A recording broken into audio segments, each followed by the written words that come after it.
A chave da virada. Capítulo 3. A chave da tranquilidade. Você já experimentou algum ataque de raiva ou ira? Já foi vítima ou o agressor? Quase não nos surpreendemos mais diante de ataques de ira, seja de nossa parte ou de outros. Para muitos, tornou-se algo normal, uma questão de sobrevivência e que todos experimentam. Diante de qualquer desacordo, nos convertemos em um vulcão que expulsa sua lava com toda a fúria no trânsito, na rua, no trabalho, na família, no escritório, no supermercado, na faculdade ou em qualquer lugar, diante de uma pessoa totalmente desconhecida ou com quem temos um vínculo estreito. Isso ocorre quando nos sentimos ameaçados em nossa propriedade, privacidade, identidade, dignidade, nossos afetos, nossas particularidades, em nossa zona de conforto ou em qualquer âmbito. Tal como uma panela de pressão, estamos prontos para liberar a força reprimida das nossas emoções. Repetidas vezes nos surpreendemos com notícias de ataques de fúria que destroem relacionamentos, famílias, carreiras profissionais ou mesmo atentam contra a vida. É necessário conhecer os mecanismos que desencadeiam a raiva para então poder lidar com eles. Na realidade, a raiva é uma dívida que se atribui aos outros para justificar o comportamento raivoso. Em resumo, quando alguém faz algo que ofende, ameaça ou dá prejuízo, provoca a imediata reação de reparação. Se algo aconteceu, se houve dano e alguém é culpado por isso, então essa pessoa precisa ser punida. Em outras palavras, quando algo provoca uma reação raivosa, a mente entende que há o direito de agir assim porque de alguma forma houve uma perda. Assim, o comportamento raivoso é um ato inconsciente de reparação do dano e da garantia de direito. Por isso, a raiva desencadeia ações inesperadas e desequilibradas, em que a pessoa agride e contra-ataca de diferentes formas. A raiva pode ser tão tempestuosa que afeta e fere até mesmo as pessoas amadas. É muito comum que, após um acesso de raiva, a pessoa se arrependa do que fez, mas considere que foi uma reação legítima, porque estava fora de si, sem controle. No entanto, embora a reação raivosa costume passar rapidamente, suas consequências podem ser bastante danosas e duradouras. Aprender a lidar com a raiva é uma necessidade fundamental para conviver socialmente e evitar muitos problemas. O mecanismo emocional da raiva age de diversas formas e deve ser mais bem compreendido a fim de que essa emoção esteja sob controle. A seguir veremos alguns pontos importantes sobre a raiva. Fatos sobre a raiva. A raiva é produzida por distorções cognitivas sutis. As distorções cognitivas são formas de pensamento que não condizem com a realidade. São uma maneira particular de interpretar os fatos, afetada pelas emoções. Na raiva, uma cadeia de pensamentos é construída a partir da lógica distorcida de que o erro de alguém justifica o comportamento agressivo. Então se desenvolve um comportamento a partir da premissa de que existe esse direito. Essa distorção de que o erro alheio existe punição e que há o direito de punir por meio de um comportamento raivoso é a faísca que dá início a todo incêndio. A raiva tem o foco nos outros para justificar reações tempestivas. Muitos atos raivosos são manifestações injustificáveis. Na verdade, frequentemente as pessoas que agem com raiva se arrependem depois. Quando avaliam os atos e as consequências, muitos gostariam de voltar atrás. As explosões de ira e os atos impensados geralmente são ruins e trazem resultados danosos. Nesse contexto, a raiva é usada como justificativa para comportamentos inadequados. É uma forma de dizer, sou assim mesmo e não tem jeito. Ou ainda pior, é uma maneira de transferir a culpa para os outros. Agi assim porque alguém fez tal coisa. A raiva reage a injustiças e se assemelha de merecimento. Se alimenta de merecimento. O merecimento é um dos mais eficientes indutores do comportamento. Quando se adota a postura de autojustificação a partir do mérito, Temos a autorização concedida por nós mesmos de fazer praticamente qualquer coisa, afinal merecemos. Isso faz com que internamente se afrouxem os freios para os comportamentos inadequados. Se não há nenhuma condição clínica que afete o juízo, existe um senso de orientação que nos alinha com o ambiente sociocultural em que vivemos e nos conduz dentro de balizas específicas regulando a maneira como agimos. Dessa forma, quando o pensamento inicial nos convence de que merecemos agir daquela maneira, estamos livres para explodir. Ainda assim, a regulação desses freios mentais é tão presente na vida que a explosão da raiva se manifesta em cada um em diferentes graus de intensidade. Na medida em que se libera mais ou menos um mecanismo psíquico de frenagem comportamental, as reações raivosas se expressam com maior ou menor agressividade. A irracionalidade da raiva se baseia na suposição de certos direitos. A satisfação pessoal, acima de tudo, é a raiz de muitos problemas. O hábito, muitas vezes desenvolvido desde a infância, de agradar o ego de maneira plena e imediata, desenvolve um comportamento de busca implacável pela satisfação. O indivíduo pode desenvolver inclusive uma perda completa da empatia e uma vida centrada em si. De certa forma, a raiva é uma explosão egocêntrica. A pessoa acredita de fato que os outros têm que tolerar sua reação raivosa porque é legítima na busca por satisfação. Se a pessoa é contrariada ou suas expectativas não são atendidas, frustrando a satisfação plena e imediata, ela passa a demonstrar sua frustração em atitudes agressivas, com o objetivo de interromper a ação que ameaça seus interesses. A punição do outro com agressões físicas ou verbais é uma forma de garantir que a fonte da ameaça não volte a agir, pondo seus interesses em risco. Guardar a raiva destrói por dentro. Exteriorizá-la destrói ao redor. A raiva é um veneno que sempre causa dano. Quando alguém guarda a raiva dentro de si, sofre uma autointoxicação emocional. A sensação de engolir a raiva é a mesma de tomar uma substância corrosiva.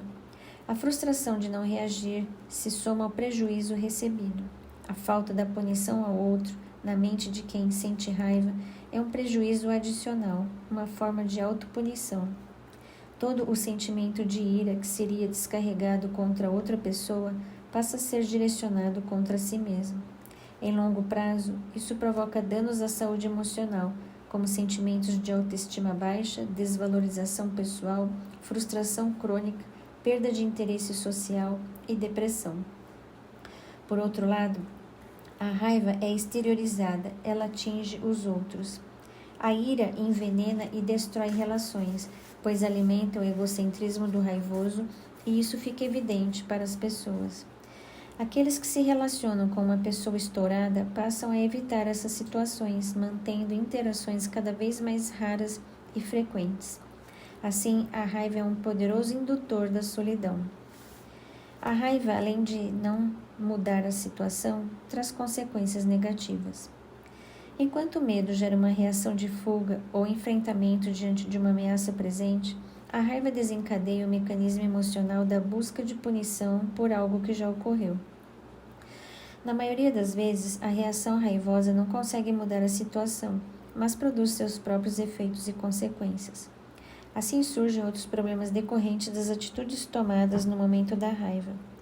Por exemplo, você estava parado no semáforo com um carro novo e outra pessoa bateu na traseira por estar distraída ao celular.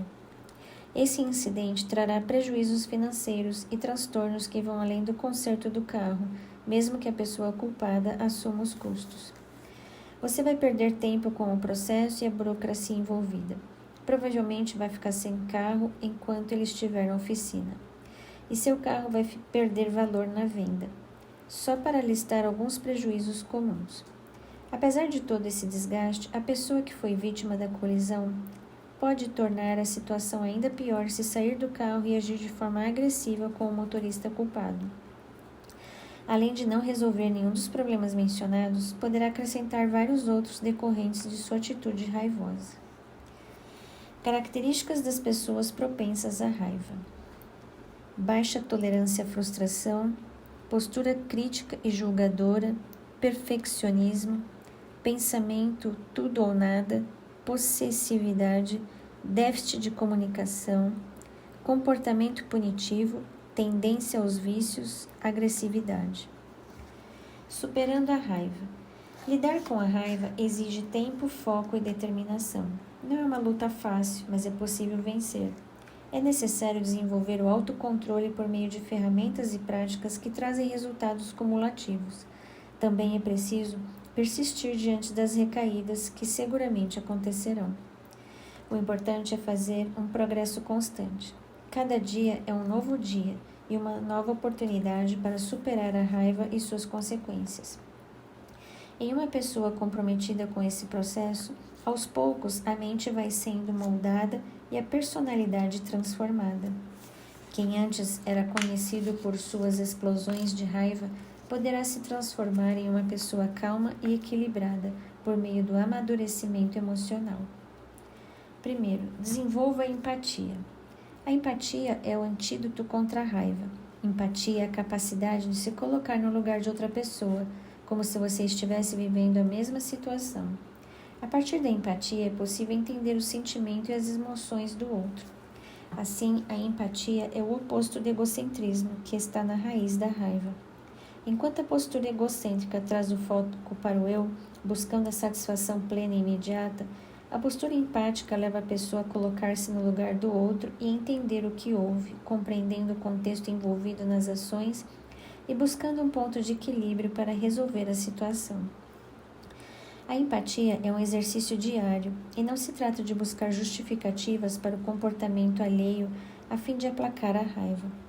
Consiste em buscar compreender os motivos que explicam as atitudes dos outros, ainda que sejam prejudiciais para nós.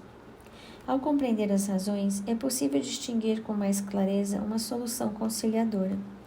Isso evitará agressões ou medidas extremas, tomadas em um estado emocional instável. Veja algumas ações práticas para desenvolver empatia. Escute mais do que fala sem interromper a pessoa. Preste atenção à comunicação não verbal ou linguagem corporal. Tente entender as pessoas, mesmo que não concorde com elas. Faça pergunta às pessoas para saber mais sobre elas e suas motivações. Tente se colocar no lugar do outro, imaginando como seria agir em seu lugar. Segundo, não confunda ideias com pessoas. Esse erro é um dos grandes gatilhos para crises de raiva. Dependendo da cultura em que alguém vive, especialmente nos países latinos, há uma grande tendência de confundir as ideias com as pessoas. É muito comum que, se alguém discordar de uma ideia, isso seja interpretado como sinal de inimizade. A associação de pessoas com ideias está muito arraigada na mente de alguns e faz com que se desenvolva uma predisposição negativa de intolerância para tudo que venha de quem discorda. Assim, o limiar da raiva se torna muito sensível e facilmente se perde o controle, desencadeando uma sequência de atitudes raivosas contra aquela pessoa. Terceiro, evite o fogo cruzado. Outra situação que promove a raiva ocorre quando alguém não pode atingir diretamente a pessoa com a qual tem algum problema, e então dirige sentimentos negativos de maneira cruzada contra outras pessoas relacionadas a ela. A lógica é a seguinte: se não posso atacar você, então vou ferir alguém de quem você gosta. Embora essa atitude possa acontecer de maneira inconsciente em alguns casos, o fato é que uma predisposição negativa cruzada contra um terceiro, que não tem nada a ver com o problema, torna-se um gatilho para crises de raiva contra aquela pessoa. Daí a importância de identificar essas situações e mudar a postura. Além de injusta, essa é uma atitude que nos prejudica de diferentes maneiras. Cria um ambiente de indisposição com terceiros, não envolvidos diretamente em um problema original que podem trazer novos problemas. Alimenta o sentido de frustração promovido pela atitude de engolir a raiva contra a pessoa pela qual nutrimos o desafeto e que não pode ser atingida. Atrapalha o desenvolvimento da empatia, justamente o antídoto para a raiva. 4. Não alimente a raiva. A raiva é uma forma de comunicação que expressa uma reprovação. Contudo, é possível se comunicar sem usar a raiva. Podemos expressar nossa desaprovação ou desacordo sem agredir as pessoas nem extrapolar os limites de um comportamento emocionalmente saudável. A questão é que às vezes corremos o risco de jogar gasolina no incêndio, transformando as situações difíceis em situações de conflito. A postura belicosa alimenta um espírito raivoso e promove uma espiral crescente de comportamentos agressivos. Isso produz um estilo de vida permanentemente combativo, na qual a hostilização e o enfrentamento se repetem em diferentes situações. Para superar a raiva, é necessário trocar a gasolina por água, sair da postura conflituosa e entrar na postura conciliadora, deixando de promover a guerra para então promover a paz. Isso pode exigir algumas atitudes, como adiar sempre que possível a discussão sobre um conflito e acalmar-se primeiro. Além disso, se você vai falar algo que não deve ou que irá causar arrependimento posterior, não fale. Evite a discussão até ter condições de dialogar de fato. Essa é uma mudança de estilo de vida que requer força de vontade e o desejo contínuo de realmente mudar. Assim, aos poucos, a transformação vai acontecendo e os momentos de tensão constantes vão sendo substituídos por momentos de paz. As pessoas ao redor percebem e mudam suas reações também, o que forma uma corrente de sentimentos positivos. 5. Analise racionalmente. Temos liberdade para fazer nossas escolhas, mas somos prisioneiros das consequências. Analisar racionalmente a raiva é responder a si mesmo algumas perguntas, buscando argumentos concretos para refletir sobre uma situação ou um comportamento. Questione o custo e a utilidade das reações raivosas. Pergunte repetidas vezes para si: meu comportamento raivoso vai mudar o fato? Vale a pena ter mais prejuízos em troca de uma explosão de raiva? Agredir física ou verbalmente vai resolver o problema? Qual será o limite da agressão se a outra pessoa reagir? Estou mesmo disposto a ferir essa pessoa física ou emocionalmente? Em vez da agressão, procure mecanismos de conciliação ou superação. O que eu poderia fazer para resolver a situação mesmo que com algum prejuízo? Como posso reduzir os danos, mesmo que inevitáveis, do que ocorreu? É possível seguir em frente mesmo depois dessa situação desagradável? 6. Pratique um hobby. Você pode trabalhar, estudar e atender a muitos compromissos, mas precisa ter um tempo para a mente descansar. Por isso você precisa de um hobby, um tempo dedicado ao lazer. A essência disso é uma atividade não laboral, que não faz parte das nossas necessidades de sobrevivência e que não tem uma utilidade no sentido financeiro ou uma exigência formal. O descanso para a mente recicla nosso tecido emocional sem o peso da obrigação, sem a carga emocional dos compromissos e sem a necessidade imperativa das relações de trabalho. 7. Realize a higiene do sono. A higiene do sono é imprescindível para superar a raiva. O sono é um mecanismo reparador de nossa mente e atua não somente na saúde emocional, mas em vários outros aspectos da saúde, incluindo, por exemplo, o metabolismo e a imunidade. Veja na página 21 os passos para uma boa higiene do sono. 8. Adote uma rotina de atividades físicas regulares. Assim como o sono, a atividade física desempenha um papel crucial no processo de cura e estabilização. Serve também como mecanismo de escape para amenizar e eliminar vários sintomas da raiva, além de aliviar a tensão. Veja dicas para a prática regular de exercícios, na página 75. A chave da virada. Embora a raiva seja um sentimento universal e suas manifestações se tornem cada vez mais comuns, muitas vezes compartilhadas em mídias sociais, isso não precisa ser a realidade da sua vida. Além do caminho para a superação que vimos até aqui, também vamos refletir sobre a vida de Moisés, um exemplo de superação quando o assunto é raiva. Filho de pais hebreus, adotado por uma princesa do Egito, Ele cresceu como um cidadão egípcio. Teve acesso a uma vida de conforto, prestígio, riqueza e poder. Como príncipe, foi educado na sabedoria dos egípcios. Sua mente notável o transformou em orgulho da nação. Ainda assim, seu aspecto podia ser o de um egípcio, mas seu coração sempre foi hebreu.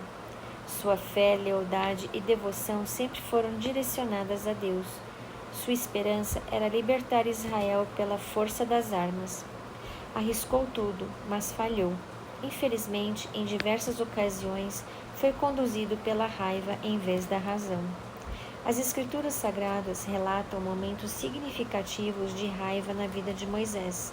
Certa vez, ao ver um egípcio espancando um hebreu, ficou irado e matou o egípcio.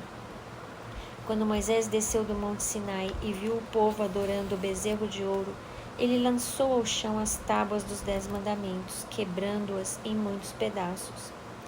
Em Cádiz, quando o povo clamou por água, Moisés ficou irritado e golpeou a rocha 2 vezes com seu bordão, em vez de falar à rocha como Deus o instruíra. Em várias ocasiões, ele expressou sua frustração e raiva em relação aos israelitas por suas constantes queixas e falta de fé. O conferencista americano do século XIX, Moody, disse: Moisés passou 40 anos pensando que era alguém, 40 anos aprendendo que não era ninguém e 40 anos descobrindo o que Deus pode fazer com aquele que sabe que não é ninguém. Como pastor de ovelhas nos desertos de Midian, ele aprendeu dependência, autocontrole, sabedoria e austeridade. Moisés mostrou humildade e mansidão ao aceitar a missão de Deus, apesar de suas inseguranças e seus medos. A despeito das constantes queixas e rebeliões, Moisés liderou o povo de Israel no deserto por 40 anos, demonstrando grande paciência e força, exibindo um caráter humilde e se convertendo em um homem mais manso, ou seja, sereno, forte e com autocontrole. Nesses dias tão complexos em que vivemos, estamos mais propensos a atacar e ser atacados. Controlar a raiva é um processo que envolve autoconhecimento, técnicas de gerenciamento emocional, mudanças na forma de pensar e reagir e, acima de tudo, a ajuda divina. Somos moldados por uma espiritualidade conectada com o divino, assim como ocorreu com Moisés, que se tornou um homem profundamente manso. Números 12:3. Moisés quis usar a espada da ira contra o Egito, até que aprendeu que era melhor lutar com a espada do Espírito. Quanto mais se usa uma espada física, mais ela se desgasta, mais o uso contínuo da palavra de Deus a torna mais restauradora em nossa vida. Uma espada física requer a mão hábil de um soldado, enquanto a espada do Espírito requer um coração receptivo que reconheça que ela é viva e eficaz. Com a espada exibimos nossa força, enquanto com a palavra apresentamos a força de Deus. A espada física machuca, fere e mata, enquanto a espada do Espírito fere para curar e dar vida. A espada do Espírito é ao mesmo tempo uma arma de defesa, ataque e conquista. O apóstolo Paulo nos encorajou a nos vestir com uma armadura espiritual para enfrentar todos os testes e provas que se interpõem diante de nós. Efésios 6:11-28. Se estivermos conectados com Deus por meio da fé, falando com Ele por meio da oração e ouvindo sua voz por meio de sua palavra, teremos uma poderosa armadura à nossa disposição para enfrentar a grande batalha contra a raiva e suas manifestações desastrosas. Apenas com nossa força ou nosso poder não temos como vencer. Deus, aquele que nos livra em todas as batalhas, nos fortalecerá para obtermos a vitória não contra nossos supostos inimigos, mas principalmente contra os terríveis sentimentos de fúria. Siga as recomendações deste capítulo e peça a Deus a força necessária para a grande virada de sua vida, da raiva para a completa paz.